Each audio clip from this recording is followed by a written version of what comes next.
Hello, everyone. Today, I'm going to tell you one of the most fascinating and mysterious stories in history, the mystery of the Titanic. You've probably heard about the Titanic before. Maybe you've seen the famous movie or read about it in books. But I promise you, after listening to this, you will feel like you're hearing this story for the first time. I'm going to tell you everything in great detail, and some things might even surprise you. So, sit back, relax, and let's dive into the world of the Titanic. By the end of this story, you will not only learn about the Titanic, but also improve your English skills. The Titanic was not just a ship. It was a dream, a symbol of luxury, success, and human achievement. Let's go back to the early 1900s when ships were the main way to travel across oceans. At that time, two shipping companies, White Star Line and Cunard Line, were competing to build the best and most luxurious ships in the world. Cunard Line had two fast and famous ships, Lusitania and Mauretania. These ships were fast, but White Star Line wanted to do something different. They didn't just want speed, they wanted luxury, comfort, and size. White Star Line decided to build three ships that would be the largest and most luxurious in the world: Olympic, Titanic, and Britannic. Out of these, Titanic became the most famous, but not for the reasons the company hoped. The Titanic was built in Belfast, Northern Ireland, by a shipbuilding company called Harland and Wolff. The construction started in March 1909 and took almost 3 years to complete. Thousands of workers worked day and night to build this giant ship. It was 882 feet, 269 meters long, and 175 feet, 53 meters, tall. Imagine this. The Titanic was almost the size of 3 football fields placed end to end. Now let's talk about why the Titanic was called unsinkable. The ship had 16 watertight compartments, and the engineers believed that even if 4 of these compartments filled with water, the ship would still float. This technology was so advanced at the time that people thought it was impossible for the Titanic to sink. The vice president of White Star Line, a man named Philip Franklin, was so confident that he said in front of the public, "The Titanic is unsinkable." Everyone believed it. The media wrote about it. It became the ship that could never sink. Now let's step inside the Titanic and see what made it so luxurious. At that time, traveling on the Titanic was not just a journey. It was an experience. The ship's interiors were designed to look like a 5-star hotel. In fact, many people said that the Titanic was even better than the best hotels in the world. The wood paneling on the walls was carved by hand and polished to shine. The stained glass windows sparkled in the sunlight. There were 2 grand staircases, and one of them, the first-class grand staircase, became iconic. It was decorated with iron railings, gold details, and a beautiful glass dome above it. This staircase connected several decks and was where wealthy passengers would gather to show off their expensive clothes and jewelry. The Titanic had more than just beautiful rooms. It had facilities that were rare for ships at that time. A heated swimming pool, a Turkish bath where passengers could relax, an electric bath, which was considered a modern luxury, a gymnasium with exercise machines, a squash court for sports lovers, a library where passengers could read books, 2 barbershops for grooming and haircuts. There were also restaurants, cafes, and smoking rooms where passengers could socialize. One of the restaurants, called the a la carte restaurant, was so fancy that you had to pay extra to eat there. The first-class cabins were decorated with silk curtains, elegant furniture, and the finest bedding. Even the second-class cabins were better than the first-class cabins on many other ships. The third-class cabins, though simple, were still more comfortable than those on most ships of that time. The Titanic cost $7.5 million to build in 1912, which is about $200 million today. Tickets were also very expensive. A first-class ticket cost $4,350 back then, like paying $100,000 today. Second-class tickets were $60, about $1,500 today. Third-class tickets were $15 to $40, around $400 to $1,000 today. The Titanic was a luxury ship, and only the richest people could afford first-class tickets. When the Titanic was finally completed, people all over the world were excited. It was the biggest ship ever built. Famous actors, businessmen, and wealthy families booked their tickets months in advance.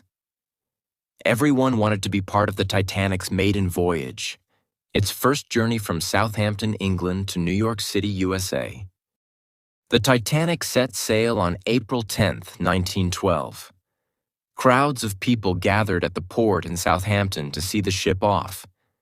Families waved goodbye to their loved ones, and photographers clicked pictures of the grand ship as it slowly left the dock. On board were 2,224 passengers and crew members. Some of the wealthiest people in the world were there, including John Jacob Astor IV, one of the richest men in the world; Molly Brown, a famous socialite; Isidor Straus, the co-owner of Macy's department store, and his wife, Ida Straus. There were also immigrants traveling in third class, hoping to start a new life in America. For them, the Titanic represented hope and opportunity. The Titanic's journey started smoothly. The ship was cruising at a speed of 21.5 knots, which is about 10 kilometers per hour. Everything seemed perfect. Passengers enjoyed the luxurious facilities, relaxed in their cabins, and dined in the elegant restaurants. The weather was calm, and the sea looked peaceful. But just 2 days into the voyage, the Titanic received its first ice warning. It was a message from another ship, warning about icebergs in the North Atlantic. At that time, icebergs were common in the area, especially in April, but nobody worried too much. After all, the Titanic was unsinkable, right? The Titanic's journey continued, and by April 14, 1912, it had been sailing for 4 days. Everything seemed perfect. Passengers were enjoying their luxurious surroundings. The sea was calm, and the weather was clear. But no one knew that this peaceful day would turn into a disaster that the world would never forget. Throughout April 14th, the Titanic received 7 iceberg warnings from other ships in the area. These messages were sent through Morse code, a way of communicating using dots and dashes. Each warning informed the Titanic's crew about large icebergs ahead in the North Atlantic. Here's what happened with these warnings. Some of the messages never reached the captain, Edward John Smith, because they were not marked as urgent. Some were sent to the Marconi wireless operators, who were busy sending messages for passengers and didn't give the warnings much attention. Even the warnings that did reach the captain were not taken seriously. Captain Smith believed the Titanic was safe. The ship was advertised as unsinkable, and many people trusted this claim. Even though the warnings suggested danger ahead, the captain did not slow down the ship. The Titanic continued at its maximum speed of 21.5 knots, which is about 40 kilometers per hour. The night of April 14th was unusually dark. The moon was not visible, and the stars provided little light. This made it difficult to see anything in the distance. The sea was also unusually calm, which might sound like a good thing, but it wasn't. Normally, waves would crash against icebergs, making them easier to spot. But that night, the water was so smooth that the icebergs were almost invisible. On the ship's deck, 2 lookout men, Frederick Fleet and Reginald Lee, were stationed in the crow's nest, a small platform high above the deck. Their job was to watch for any dangers ahead, especially icebergs. They didn't have binoculars because the officer who had them left the ship before the journey. and forgot to hand them over. This made their job even harder. At 11:39 p.m., everything changed. Frederick Fleet, sitting in the crow's nest, saw something dark and massive directly in front of the ship. At first, he wasn't sure what it was. Then, as the Titanic got closer, he realized it was an iceberg, a huge one. Fleet immediately rang the warning bell 3 times.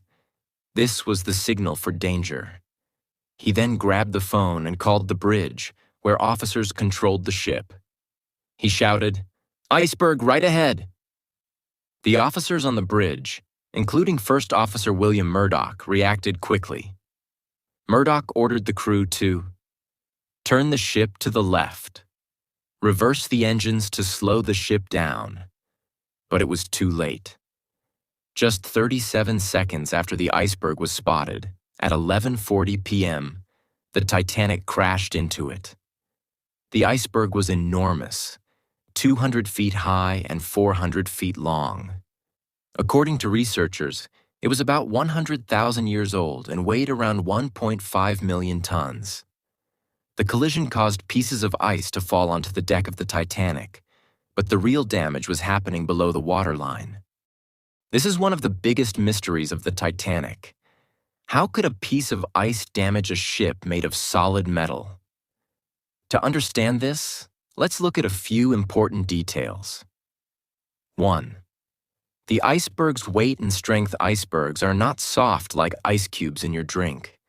They are massive and solid, with sharp edges that can act like knives. The part of the iceberg above water was only a small fraction of its total size. Most of it was underwater, making it extremely heavy and powerful. 2. The Titanic's steel. The Titanic was made of steel, but the steel used in 1912 was not as strong as the steel we use today. It became brittle in very cold temperatures, and the North Atlantic was freezing that night. When the iceberg hit the Titanic, the steel plates cracked instead of bending. 3. The rivets. The metal rivets that held the Titanic's steel plates together were another problem. Some of these rivets were made of a weaker material called wrought iron. When the iceberg hit, these rivets popped out, creating gaps in the ship's hull.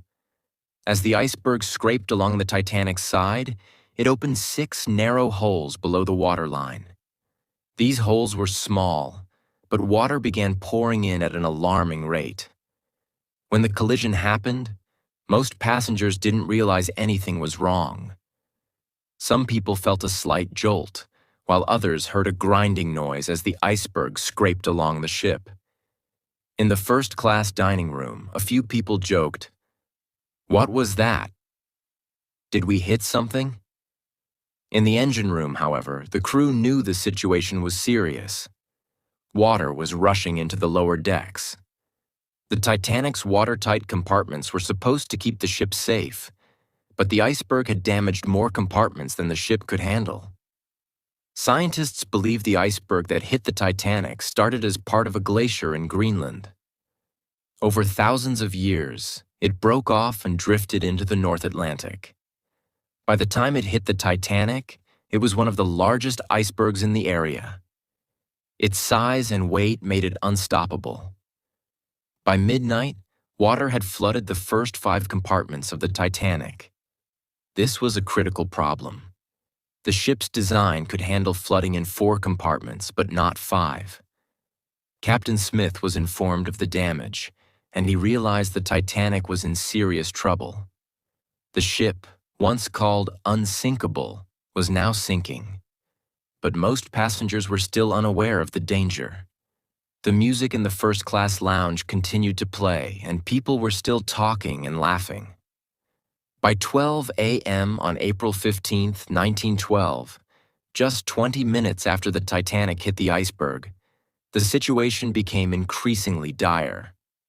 Captain Edward John Smith, who had been confident in his ship's safety just hours earlier, was now faced with the unimaginable truth. The Titanic was sinking. At midnight, Captain Smith called an emergency meeting with his senior officers. He gave them clear orders. Start lowering the lifeboats. Send distress signals to nearby ships.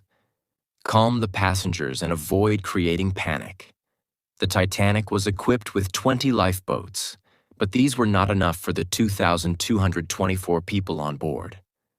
The lifeboats had space for only about 1,178 people, which meant more than 1,000 people would have no chance of survival. This was a design flaw, as the ship was built to carry more lifeboats, but the company decided not to include them to keep the decks spacious and aesthetically pleasing. As the crew began lowering lifeboats, the Titanic's wireless operators, Jack Phillips and Harold Bride, started sending distress signals using Morse code. They used the call sign CQD, which meant Come Quick Distress. Later, they also used SOS, the new international distress signal that was easier to recognize. One of these distress signals was picked up by the RMS Carpathia, a passenger ship about 58 miles, 93 kilometers away. The Carpathia's captain, Arthur Rostron, immediately ordered his crew to change course and head toward the Titanic. The Carpathia could travel at a maximum speed of 17 knots, but even at full speed, it would take 4 hours to reach the Titanic. Meanwhile, other ships like the SS Californian were closer but did not respond in time. The Californian's wireless operator had gone to bed and didn't hear the distress calls. As the crew lowered the lifeboats, confusion and fear spread among the passengers. Most people didn't understand how serious the situation was. The Titanic was still brightly lit, and the band continued to play cheerful music to keep everyone calm. In first class, some passengers hesitated to leave their luxurious surroundings. They thought the lifeboats were just a precaution. In third class, passengers faced a much harder time. Many were trapped in the lower decks and struggled to find their way to the lifeboats. Language barriers made it even worse, as many third-class passengers were immigrants who didn't speak English. By 12:30 a.m., the first lifeboat was lowered into the freezing Atlantic Ocean. It had space for 65 people, but only 28 passengers were on board. This was a common pattern throughout the night.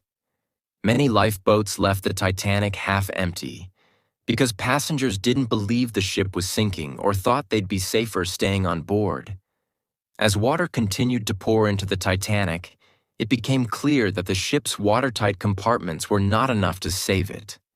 These compartments were designed to keep water contained, but they only extended partway up the ship.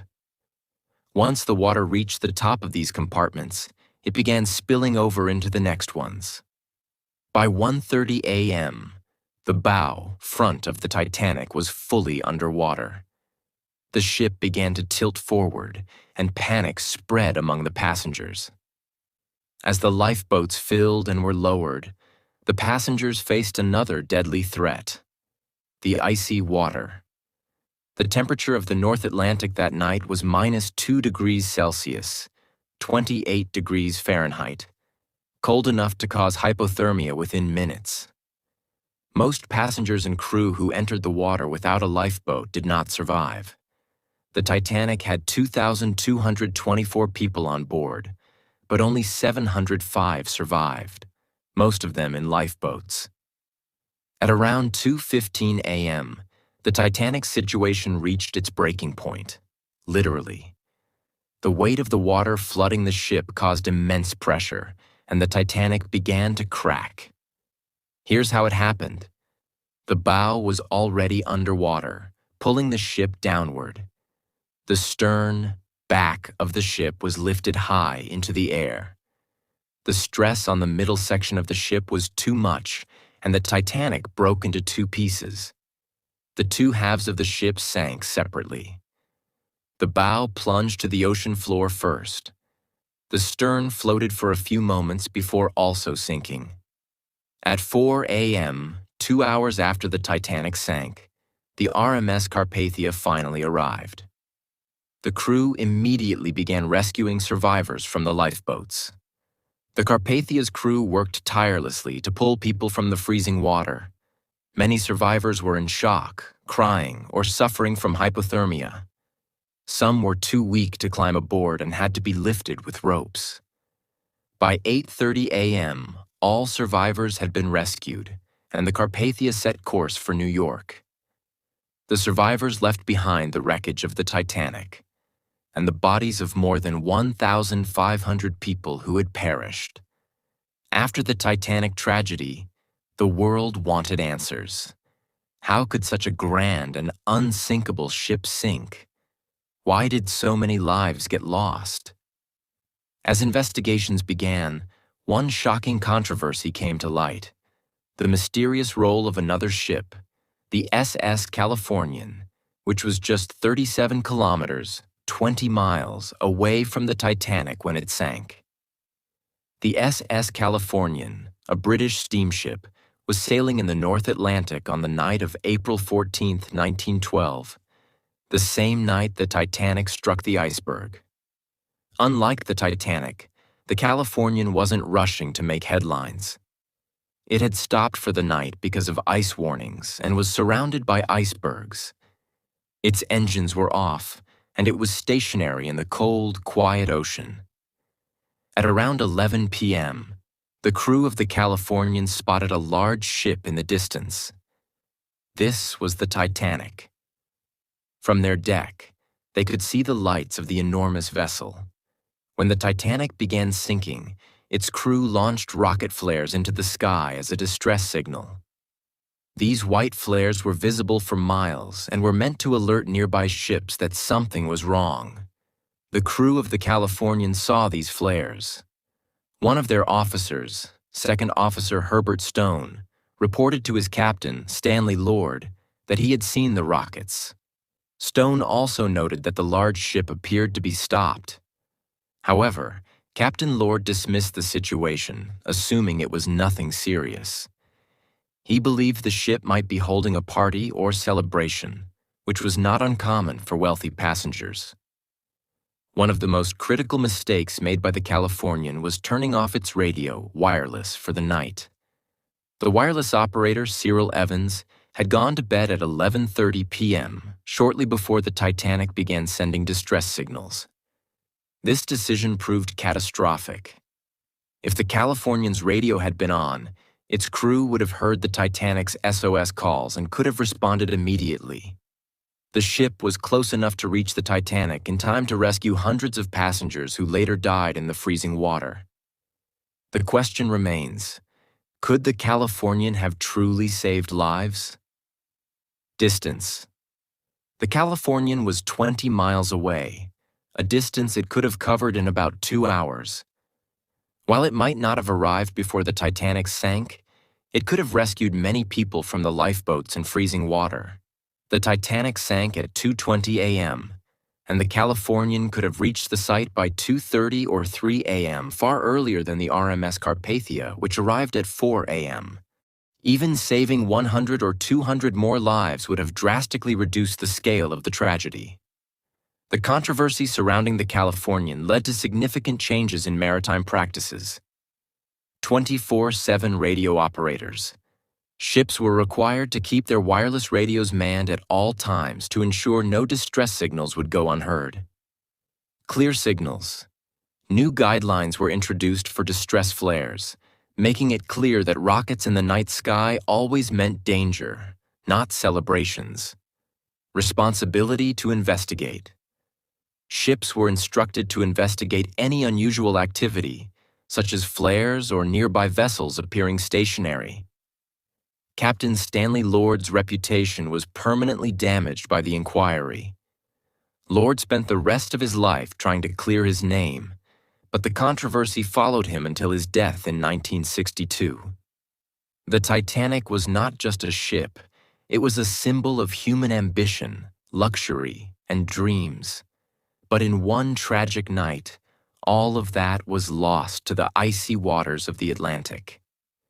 Even today, over a century later, the Titanic remains one of the most fascinating stories in history. After the Titanic sank on April 15, 1912, it disappeared into the dark depths of the Atlantic Ocean. For decades, No one knew exactly where the ship rested. People could only imagine what it looked like under the sea. Many believed the wreck would never be found, as it sank to a depth of 12,500 feet, 3,800 meters, far beyond the reach of most explorers at the time. It wasn't until 1985, 73 years later, that the Titanic was finally discovered. Dr. Robert Ballard, a deep-sea explorer, and his team used advanced technology to find the shipwreck. They sent a robotic submarine to explore the ocean floor, and what they found was breathtaking. The bow, front of the ship was relatively intact, while the stern, back, was twisted and broken, evidence of the ship splitting in two before it sank. Around the wreck, there were shoes, dishes, luggage, and other personal belongings of the passengers, a haunting reminder of the lives lost. Since its discovery, scientists have studied the wreck and found that it's slowly being destroyed. Bacteria and salt water are eating away at the metal. According to experts, the Titanic could completely disintegrate by 2030, leaving nothing but memories. Despite this, the fascination with the Titanic continues. It's not just about the ship itself, but what it represents. The ambition to build something extraordinary. The tragedy of overconfidence. The human stories of survival, loss, and courage. In 2012, to mark the 100th anniversary of the Titanic's sinking, Australian billionaire Clive Palmer announced an ambitious plan to build a modern replica of the Titanic called Titanic II. Titanic II would have the same luxurious design as the original, including grand staircases, elegant dining rooms, and vintage cabins. However, it would include modern safety features, such as more lifeboats and advanced navigation systems, to ensure history wouldn't repeat itself. The ship was planned to sail on the same route as the Titanic, from Southampton to New York. While the project generated a lot of excitement, it has faced delays and challenges. To this day, Titanic II has not been completed, but the idea shows how deeply the Titanic's legacy lives on in people's hearts. 705 people survived, most of whom were women and children. Over 1,000 men perished as they gave up their spots on lifeboats for others. The Titanic taught the world many lessons. 1. Overconfidence can be dangerous. People believed the Titanic was unsinkable. This overconfidence led to mistakes, such as not having enough lifeboats and ignoring ice warnings. 2. Respect. Nature. The iceberg was a reminder that nature is powerful and unpredictable. Even the most advanced human creations can be humbled by the forces of nature. 3rd, plan for the worst. The Titanic disaster changed safety regulations forever. Ships are now required to have enough lifeboats for everyone on board.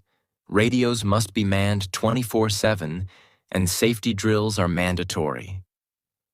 The Titanic's story is a mix of glamour, tragedy, and mystery. People are drawn to it because it feels like a cautionary tale about human ambition and arrogance. The ship's wreck at the bottom of the ocean is like a time capsule, preserving a moment in history. But more than anything, it's the stories of the people on board, their bravery, sacrifices, and humanity that keep the Titanic alive in our hearts. The Titanic story is not just about loss, it's about learning and growing. Here's what we can take away. Never give up. The survivors of the Titanic faced unimaginable trauma, but many went on to rebuild their lives. Their resilience is an inspiration to us all. 2. Always be prepared. Life is unpredictable. Whether it's a shipwreck or a personal challenge, being prepared can make all the difference. 3. Learn from mistakes. The Titanic's tragedy led to new safety standards that have saved countless lives. Mistakes are not the end. They're opportunities to grow and improve. And so, the mystery of the Titanic is not just a story of a ship. It's a story of humanity. It's a reminder of what we can achieve and what we must avoid. If this story inspired you, remember to like, share, and subscribe. Learning through stories not only improves your English, but also fills your heart with wisdom and motivation. Thank you for watching. Let's keep learning and growing together.